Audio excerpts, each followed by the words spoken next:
Bueno, en primer lugar vamos a hablar de la psicopedagogía en el transcurso del tiempo, ¿no? Para llegar a la psicopedagogía de la complejidad, que es actualmente el paradigma en cuales nos paramos para estudiar, analizar nuestro posicionamiento como psicopedagogos o psicopedagogas, hubo todo un proceso. Si bien no es muy larga la vida de la psicopedagogía, por decirlo de alguna manera, es una disciplina que es bastante reciente, digamos. Como se suele decir en las cátedras, es una disciplina joven. Eso es bueno, por un lado, esto lo voy a agregar yo, es bueno por un lado porque quiere decir que a nosotros nos queda mucho camino por recorrer, a quienes nos vamos formando y en esta carrera. eh, Quiere decir que hay mucho para hacer. Y eh, por otro lado también conocer las bases que, que nos vienen, que nos vienen sustentando, digamos, en en esta disciplina. Tenemos en un principio la psicopedagogía escolar, que era basada únicamente, a ver, que voy admitiendo, que era basada pura y exclusivamente en las escuelas. Ahí el sujeto era el sujeto alumno, era en donde se enfocaba, digamos, cuando hablamos del sujeto alumno, hablamos de aquel que tenía alguna dificultad en el aprendizaje, pero no algún tipo de patologías o demás. O sea, nosotros no, en ese contexto, no nos hacíamos cargo de si tenía alguna patología además. En ese caso había que derivar, ¿sí? Las bases de la psicopedagogía han sido el psicoanálisis, la psicología y la pedagogía, ¿sí? Entonces, basados en eso, era que se tomaba el rol del psicopedagogo o psicopedagoga. Si alguno o alguna conoce acá, hoy día es muy amplio esto, pero es muy conocido lo que es las maestras de apoyo a la integración. Bueno, es más o menos el trabajo que hacen las maestras de apoyo a la integración, las MAI actualmente en las escuelas. Ese era el rol más o menos que tenía el psicopé dentro de las escuelas, ¿sí? Él o la psicopé. En este caso se posicionaba en lo que era el paradigma positivista. En ese tiempo se tomaba lo que era el conductismo. El conductismo es básicamente estímulo-respuesta. Acá toma varios representantes y de los más conocidos podemos decir está Watson, está Pavlov, está Skinner.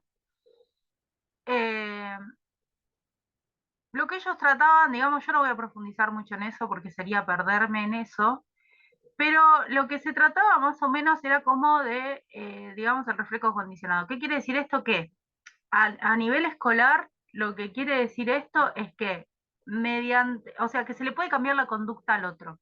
¿Está bien? Entonces, ¿qué pasaba? Si nosotros nos posicionamos en lo que yo le dije anteriormente, que estábamos en el sujeto alumno, y nuestra tarea era pura y exclusivamente escolar, o sea, si nosotros detectábamos algún tipo de patología, alguna cosa, había que derivar, o sea, no podíamos hacernos cargo de eso.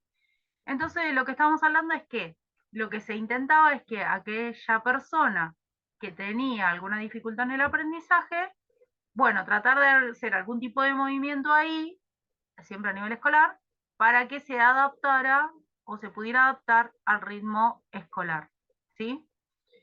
En ese tiempo se tomaba muy en cuenta lo que es el CI, ¿sí? Todo pasaba por el coeficiente intelectual. Eso es muy importante para el conductismo eso.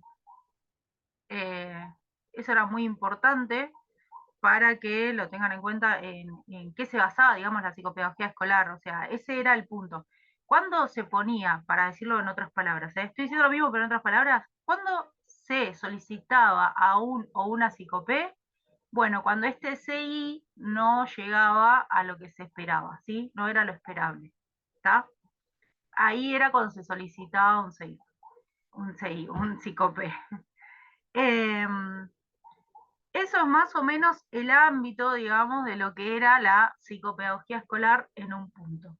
Después la psicopedagogía pasa por un periodo de, de transición, se le llama periodo de transición o de transformación porque empieza a cambiarse, digamos, ese rol un poco, pero al mismo tiempo todavía no llegamos al rol que hoy tenemos. ¿Está bien?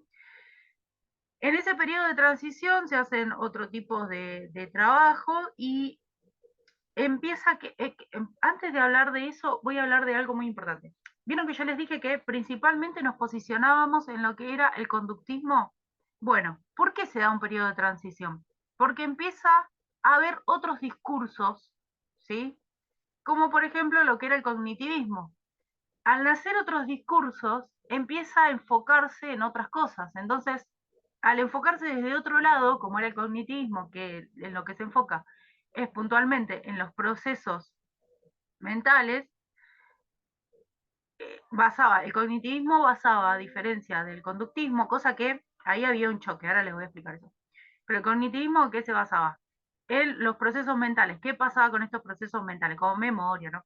¿Qué pasaba con esto? Que ellos lo que hablaban, o lo que hablan hasta hoy día, el cognitivismo es siempre igual, no sé por qué digo en pasado como si aún no existiera, existe. El cognitivismo lo que habla es que el cerebro es como una computadora, ¿está? Eso es como la premisa de ellos. Entonces, al hablar de esto eh, de los procesos mentales, ¿qué pasa con con el conductismo? Que dice, lo que no se ve, el conductismo pega a eso, o sea, lo que no se ve no puede ser modificado, ¿está bien? Entonces, ese era el choque, digamos, con el cognitivismo. Ahora, al llegar al cognitivismo, tenemos como dos miradas ahora que se podían adoptar a lo que era la psicope, ¿está bien? Entonces, ahí se formula la transición. ¿Está bien? Cuando empieza a aparecer eh, estos diferentes discursos, ¿está bien? Si bien en algún punto también estaba basado en el psicoanálisis, recuerden que yo les dije que no podíamos como inferir en esas cosas. Ahora, en esta transición, empieza a cambiar eso, ¿sí? Ya tiene un rol diferente del psicopé, pero además de eso, el sujeto acá lo posicionamos como en situación de aprendizaje. Cuando decimos en situación de aprendizaje, olvidémonos de lo que tenemos escrito y pensemos nosotros, cuando hablamos de situación de aprendizaje, esto se los digo, ¿saben por qué? Porque esto es una preparcial y ustedes van a tener un parcial. Entonces, ¿qué pasa en las parciales? Estoy haciendo un paréntesis, ¿eh? ¿Qué pasa en los parciales? A veces hay personas, no me pasa personalmente, no es una virtud, pero no me pasa, no, yo no me pongo nerviosa, pero hay personas que se ponen nerviosas. Pero si ustedes empiezan a hacer un juego de palabras, se dan cuenta que esto es sujeto en situación de aprendizaje. Podemos pensar en que todos aprendemos en todos los espacios, no solamente en la escuela. ¿Está bien? Si bien cuando nosotros decimos aprendizaje, puntualmente nos vamos directo a la escuela, que es el lugar de aprendizaje o de educación por excelencia, en realidad aprendemos en todos los espacios. Entonces ya, al posicionar al sujeto en situación de aprendizaje, yo ya estoy diciendo de que va más allá de lo escolar, ¿sí? Ya puedo tratar a la persona en otros espacios, desde otros puntos de vista. Y ahora tenemos otro discurso que nos viene a... Ya teníamos el psicoanálisis, teníamos el conductismo en el que estaba parado directamente el de la psicopedagogía y ahora tenemos el cognitivismo. Se empieza a abrir la cosa, ¿no? Bien. Otra cosa, se empieza a estudiar en las universidades la psicopedagogía. ¿Está bien? Se empieza a estudiar porque ya tiene como un fundamento. Esto hace también, o sea, que se estudie en las universidades, hace también que se pueda abrir el campo, que se pueda abrir el campo de trabajo, ¿sí? Algo les iba a decir. El rol de psicope, ahora vuelvo a las teorías del cognitivismo, pero voy al primero de a pasos. El rol del psicope o de la psicope, en en esta transición, digamos, era bueno, como les dije, ya se amplía el hecho de los espacios, ya no es solamente escolar, y además se amplía la franja, ¿sí? Ya no es solo a sujetos en situación de escolar, o sea, ya no es ese, sino que se amplía de niños hasta adultos o hasta la vejez. ¿Está bien? Entonces ya el rol del psicope ahí cambia, ¿está bien? Eh, bien, voy a volver a las... A ver, que acá marqué algo que dice importante. Eh, sí, sí. Esto es importante. Bueno, esto se los voy a leer directamente, porque es muy importante que lo tengan en cuenta. Esto está, lo que les voy a leer está, yo suelo hacer así las clases, para quien no me conoce. Ni siquiera me presenté, yo soy Cintia y soy parte del FEM. Yo suelo hacer así las clases. A veces leo también de los módulos, para quien no haya asistido nunca a una clase mía, leo de los módulos para que ustedes también tengan el fundamento de ahí, no es que yo estoy inventando el tema. Esto está en el texto de, no, miren, yo no tengo páginas en el módulo, mi módulo debe ser diferente al de ustedes porque es distinto, o sea, no, tiene un tiempo, los temas son los mismos, pero es distinto. Estoy en el de psicopedagogía en la complejidad, el de DERS, estoy ahí. Cuando habla el rol de psicopedagogo al final de todo, hay una cita muy, muy copada que me parece importante y que les puede dar una amplitud de María Müller, que dice, esto en la transición, es un campo vastísimo, aún no delimitado en todas sus posibilidades. Estamos hablando en la transición, que estudia y trabaja los aprendizajes sistemáticos y asistemáticos. Ahora lo vamos a ver esto de sistemáticos y asistemáticos. Abarca la educación académica en todos sus niveles y la educación familiar, vocacional, ocupacional y laboral. Se ocupa de la salud mental en cuanto a aprender implica afrontar conflictos. Es importante esto de la salud mental porque antes no lo teníamos, ¿recuerdan? Que yo les dije únicamente como que nos enfocábamos en la parte escolar. Construir conocimientos y muchas veces padecer perturbaciones. Incluye el estudio de las estructuras educativas, sanitarias y laborales en cuanto promueven, traban o dañan los aprendizajes. Esta cita me parece ampliatoria y además me parece fundamental, que da un piso a esta transición que se estaba produciendo entre la psicopedagogía escolar y lo que luego, o lo que hoy día se trabaja, que es la psicopedagogía en la complejidad. Es hasta el final de todo del rol de psicopé en este texto que les dije. ¿Está bien? Vuelvo a algo que me parece importante que veamos, que es, lo voy a pasar así como medio volando, pero me parece interesante, que es el tema de cómo se mete la psicología cognitiva o el cognitivismo en la psicopedagogía. Tenemos a unos representantes que son bastante importantes, digamos, que son Piaget, Vygotsky, Brunner y Ausubel. Muy bien, no sé cómo se pronuncia, así que no me pidan mucho para él. Pero, bueno, Piaget lo que nos va a decir, no voy a adentrarme mucho en cada una de las teorías, porque si no, me tomo todo el día para hablar de eso. Pero Piaget lo que nos va a hablar es del hecho de el sujeto en interacción con con el objeto, ¿sí? Y cómo eso produce un aprendizaje. ¿Está bien? Vuelvo a esto. ¿Cómo sería la cosa? Sujeto con interacción con el objeto. Voy a agarrar, por ejemplo, esto. ¿Está bien? Yo esto, si lo tengo en la mano y lo abro, me doy cuenta tipo que es para pintar. Pero también si se lo doy a mi sobrinita de 3 años, se va a dar cuenta que es para pintar. O sea, o lo primero que va a atinar es a pintar.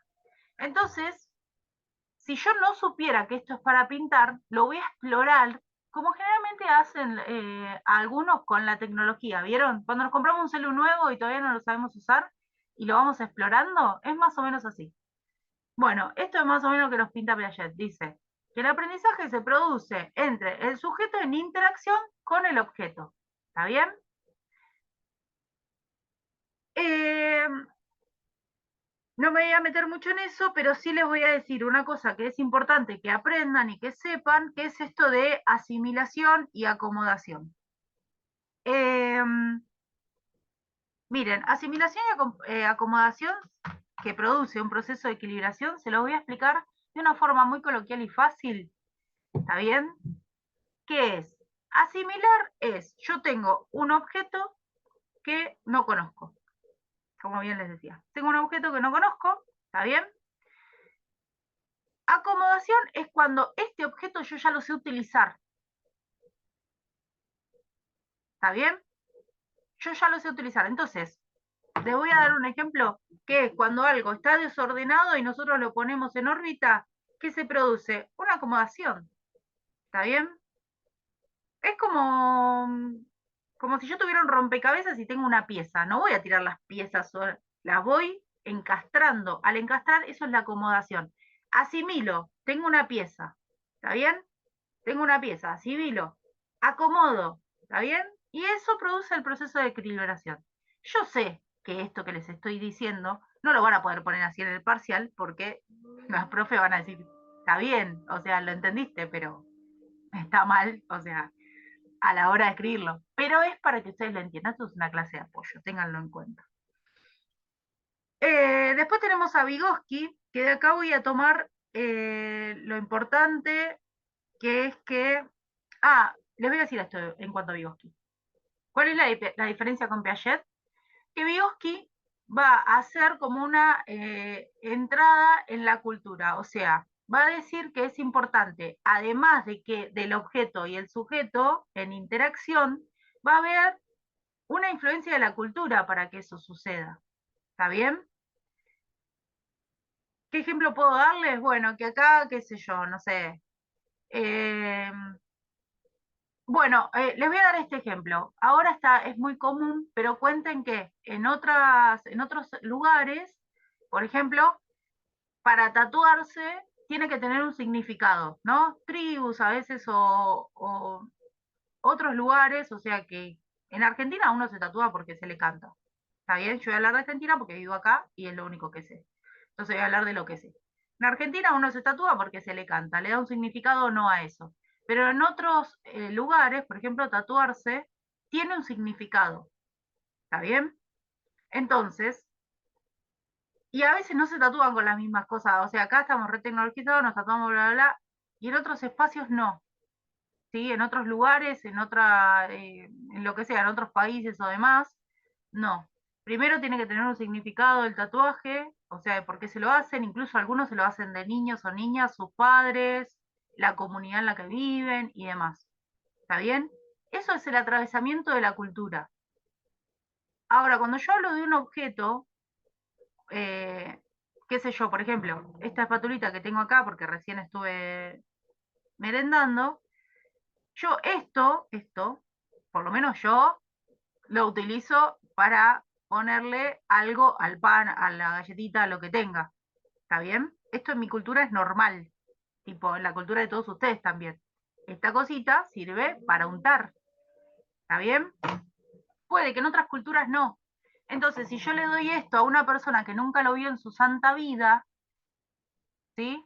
Puede pensar que es para levantar algo o para excavar, ¿sí?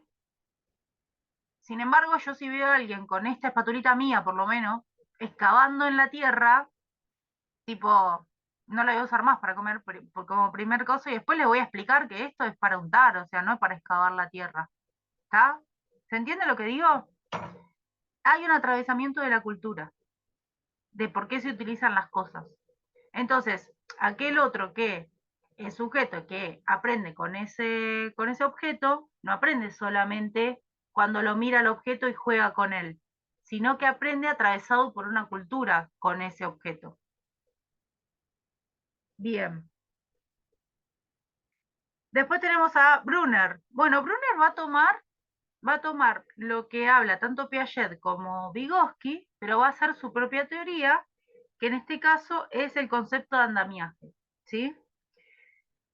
Lo que va a hablar Brunner principalmente es el aprendizaje por descubrimiento, ¿sí? Donde él lo que dice es que la persona, el sujeto, eh, puede aprender con las relaciones con los conceptos. O sea, uno le da los conceptos y el otro como que hace una relación con eso y puede aprender. ¿Está bien? Pero, en cuanto a eso, ¿qué es el andamiaje? El andamiaje es que yo lo acompaño en ese aprendizaje, ¿sí? Porque siempre estamos hablando de un sujeto en desarrollo cuando hablamos de esto. No es lo mismo, por ejemplo, el psicoanálisis, no quiero mezclarlos, pero tengan en cuenta esto. Cuando nosotros hablamos de distintos discursos, hablamos también de distintos sujetos, ¿sí? El psicoanálisis habla de un sujeto en constitución. De hecho, esto es importante porque hay unas partes del módulo donde habla de esto. Habla de un sujeto en constitución, ¿sí? Y esta parte del cognitivismo, acá lo tomo como cognitivismo, bueno, generalmente esto es constructivismo, pero bueno, no los quiero mezclar porque acá dice esto. Toma al sujeto en desarrollo. Entonces el andamiaje hace que uno acompañe en ese desarrollo, como la forma de aprendizaje. ¿Sí? Espero que se haya entendido. Una cosa que les quiero decir, cuando se corta, ingresan por el mismo link, no pasa nada, está el link. ¿Qué me queda? Ah, el aprendizaje significativo.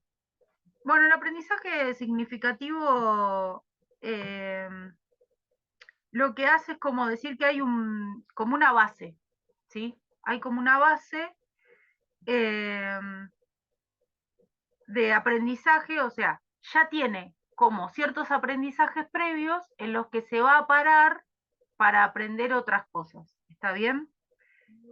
Acá le llama estructuras cognitivas previas. Esa sería como la frase que ustedes deberían poner en el caso que les toque poner esto. Lo veo raro, pero bueno. Pero para que ustedes lo entiendan es esto, es tener ya aprendizajes adquiridos y pararse en esos aprendizajes para poder aprender otros. ¿Está bien? ¿Por qué se llama aprendizaje significativo? Porque tiene que tener un significado para que yo lo pueda aprender. Eso es por lo menos lo que dice este autor. ¿Está bien? Tiene que tener un significado. Para que yo lo pueda adquirir como conocimiento, tiene que tener un significado. ¿Sí? Tiene que por lo menos motivarme algo, hacerme un ruido, algo. Algo tiene que pasarme. ¿Está bien? Bien, esto me parecía importante porque, bueno, son importantes sus autores. Está bueno.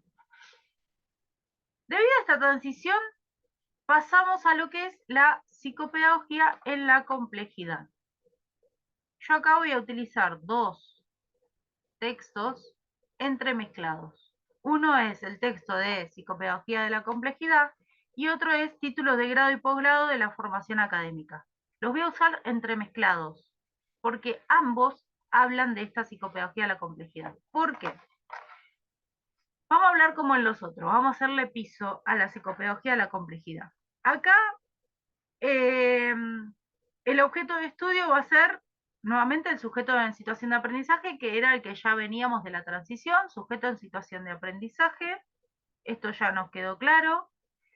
Eh, Acá nos va a hablar de un sujeto concreto, real, único. Ahora vamos a desmenuzar eso. Eh, ¿Qué más podría decir de esto? Bueno, ahora seguiré con eso. Eh, Acá lo que me interesa es que hablemos de cómo se posiciona la psicopedagogía en la complejidad. La psicopedagogía en la complejidad se basa, primero, ¿por qué se llama la complejidad? Porque habla como de un entramado complejo, ¿sí?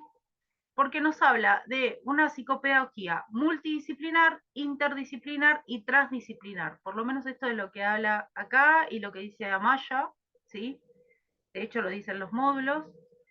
Eh, Esto quiere decir de que abarca muchos espacios, ¿sí? En cualquier, o sea, muchos espacios, ¿por qué? En cualquier lugar donde se produzca aprendizaje, que generalmente es en casi todo, puede inferir la psicopedagogía. Eso es lo que nos va a decir la psicopedagogía de la complejidad, ¿sí? Y el rol de psicopedagogo va a ser según donde esté posicionado o posicionada, ¿sí? No va a tener un rol específico, porque es según donde esté posicionado o posicionada. ¿Qué les estoy diciendo con esto? que nosotros tenemos tanta amplia gama de trabajo que según donde yo esté trabajando, el rol que voy a ocupar en ese espacio.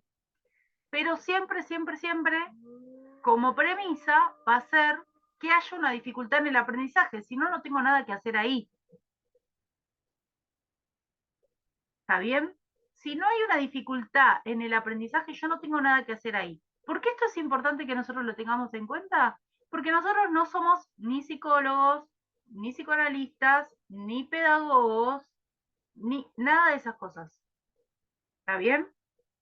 Por eso, en títulos de grado y posgrado, la formación académica nos va a hablar de la importancia de tener en cuenta cuáles son los roles, por ejemplo, de un profesor en psicopedagogía, de una licenciada en psicopedagogía, y cuáles son las incumbencias de lo que nosotros estudiamos. ¿Está bien? Es muy importante eso, porque las incumbencias donde nosotros trabajemos es el rol que vamos a tener, el posicionamiento. Otra cosa son los discursos. Acá lo dice en alguno de los textos, que no recuerdo en cuál, ni recuerdo la hoja tampoco, por supuesto. En uno de los textos dice, es muy importante el tema de el discurso que nosotros vamos a seguir. ¿Por qué? Porque eso también nos posiciona, ¿sí? Nos posiciona desde qué mirada vamos a hacerlo. ¿Qué es el discurso? Y bueno, todo lo que yo les venía hablando. Si bien la psicopedagogía es transdisciplinar, multidisciplinar, interdisciplinar,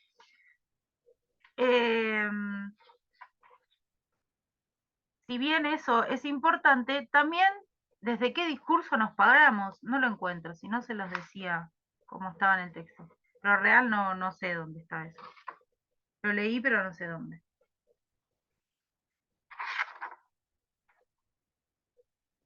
A ver, multidimensión de aprendizaje, no, esto todavía no llegué. Bueno, no lo encuentro. Bueno, no importa, esto desde qué discurso estamos parados es importante. Y ustedes me dirán, pero si antes dijimos que era multidisciplinar y que podemos tener diferentes discursos de los cuales agarrarnos, porque con esto llenamos nuestra caja de herramientas, eso es importante, sí, pero al mismo tiempo posicionarse en un discurso también nos da una mirada, ¿está bien? Porque no es lo mismo pararse en el discurso conductual, pararse en el discurso psicoanalítico, ¿sí?